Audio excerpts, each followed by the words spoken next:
Hello everyone, AmyR here with Prairie Paper and Ink. Yesterday I uploaded my unboxing video of the Simon Says Stamp September 2019 card kit. I will link to it as always. And I'm not even kidding. As soon as I was done uploading, posting that video, I pulled the stamps out of the package, started this card. So I pulled out the florals, the leaves, the butterflies from the Look for the Rainbows stamp set. And I'm stamping them onto Neenah Classic Crest 80-pound cardstock with Simon's Intense Black ink. And stamping them a couple times because they are like brand new images and need to be conditioned a bit. Plus I like getting more intensity. And then what I did was I actually just took the stamp packaging and laid it over top of my cardstock here so that I can reposition some of the images without having to clean them off so I don't get smears on my cardstock. And then I removed the packaging and stamped these images again so that I had a few extras. Plus there was the space on the cardstock, so I was like, why not? Just my little bits of OCD tendencies. I needed to fill it all in. And I thought it'd be nice to have some of the extra like leaves and whatnot. So after I was done stamping everything, I am going to color them all in with Copic markers. I left this first little part here. This is real time because I get that comment a lot because in my editing, I always like super speed up everything. Mostly because you'd be sitting here for 20 minutes and I would run out of things to say, even though that's rare, but But I left this little bit in just to show because I get those comments like, I wish I could color as fast as you. I wish I could color as fast as I show in videos. I'm going to speed this up here right away, and it would be nice sometimes, even though I love coloring. It's like, it's therapeutic, I have my HGTV going, or I have Netflix, a podcast, or, an audiobook, just something. And it's kind of nice to just be able to like zone out and, color and just, yeah. So this time, besides just showing some of it in real time, here I've sped it up now, I'm also going back kind of old school. I've shown in tons of videos over the last few years when I color with Copics. I have usually gone from darkest to lightest. It's just a habit of mine. In a way, it kind of speeds it up. But for whatever reason, this time I decided to kind of go back to the way we were all taught to use Copic markers, how I recommend to use them. And that's to work from lightest to darkest. You have a lot more control when you work lightest to darkest. I have the colors listed on the screen that I've used for each combo. And when you go lightest to darkest, it's easier to add more color.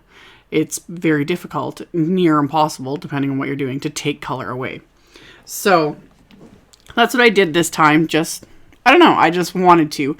And I also did 4 color combos. Usually I stick to 3. Again, it's a convenience thing. It's all up to personal preference, what you like to do, the look you're going for, everything. That's kind of the beauty of whether it be Copics, watercolors, anything. Personal preference. What I like doesn't appeal to everyone. What colors I like, what colors I use, etc. But yeah, today I just decided to do 4 color combos and to go lightest to darkest. So I did all my greens, and then for the 2 largest blooms, I did this kind of purpley pink combo. I was heavily inspired by the colors in the pattern paper that come with the kit. There was this, that like really deep, almost like a magenta color, and that's what I was kind of going for with these flowers, and I just loved it.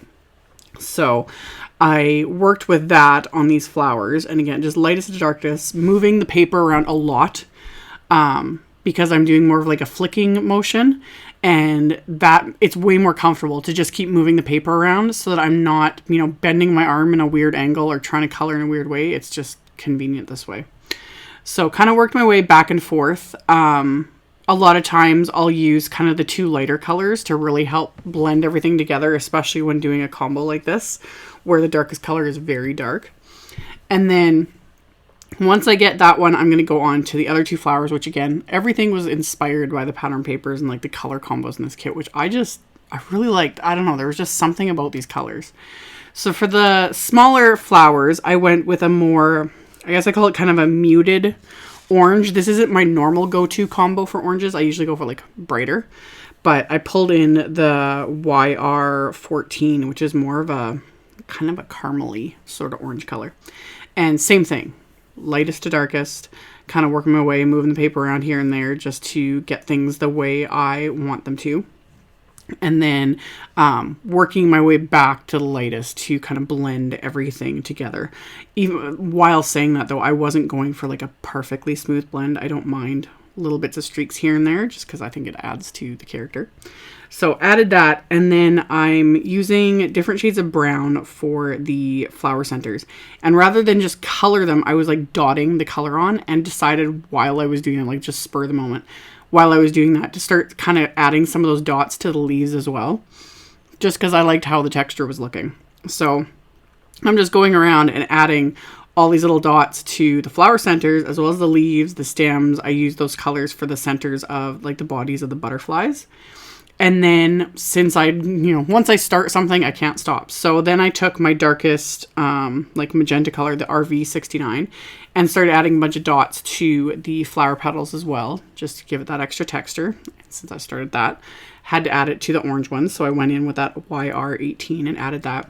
And then I went in with the green as well and just added a bit more green with those brown dots because I didn't want the leaves to look like they were, they had blight or something. So just to add in a bit more of that texture and take back a little bit of that brown.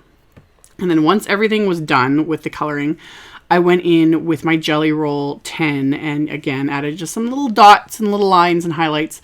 Another thing I get asked a lot is like, what formula do I use when adding the highlights? Because I know it's really overwhelming. It's like where, light sources and all that. And I mentioned this in another video. I don't follow a formula.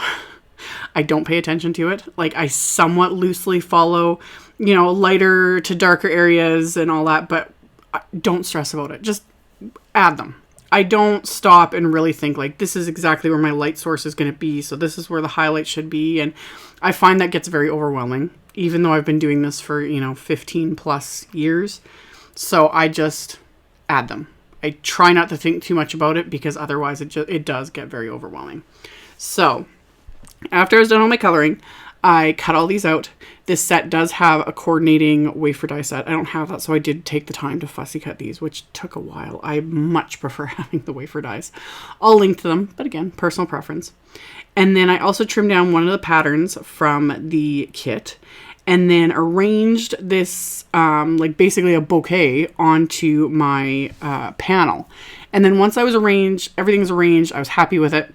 I pulled out my press and seal, which I haven't used in a while. I actually had it like way up on a high shelf and had to get on a ladder to pull it down.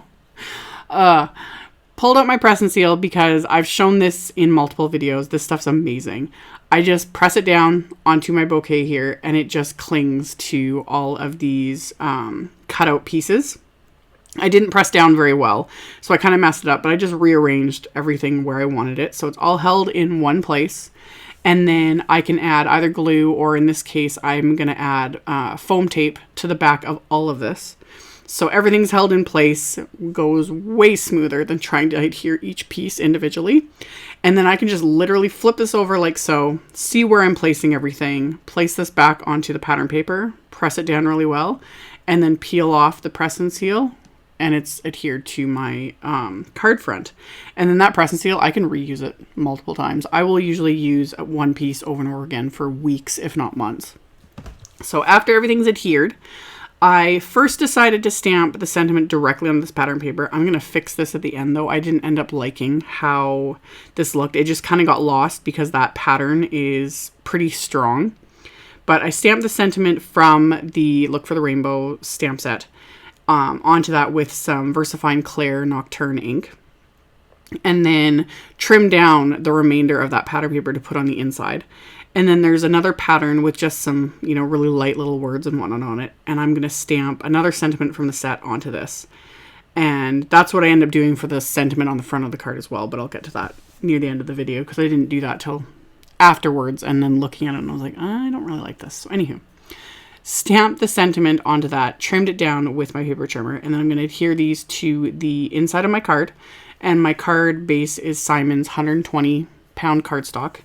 and I trimmed that down to 4 1/4 by 11, so it is a top folding A2 size card. Flipped over the inside there to trim off the excess of that pattern paper. And then I'm going to adhere my card front to the card base, and I trim that pattern paper to just slightly smaller than A2 sized. And then you could leave the leaves and the bits of the flower that are hanging over the edges. I like the look of that. You can either just use that when you're hand delivering or put it in a larger envelope, or do like I'm doing now and just cut off the excess. Sometimes I leave it, sometimes I don't. It just depends on my mood. But I really like there's a metallic Audrey blue envelope in the kit that works perfectly with this. So I trimmed this down so it fits in the standard A2 envelope. And then I'm going to adhere the little butterflies with some craft tacky glue. And then I'm also going to add some of the Nouveau crystal gems that came in the kit. So I just kind of sprinkled those throughout the card and then adhere them into place with the craft tacky glue and my jewel picker. And then the sentiment I re-stamped onto that same kind of wordy pattern paper, just so it would stand out more. And then trim that down with my paper trimmer. I'm just going to adhere right over the first one, so it just stands out. It's a little bit easier to read. And then once that's done, this card is done. So as always, I will have a link below the video to my blog post. I'll have a supply list with links to all the supplies. If you guys want to check that out, you can. Thank you all so much for watching and subscribing and thumbs upping and commenting. I really appreciate it. And I will see you all very soon in the next video. Bye.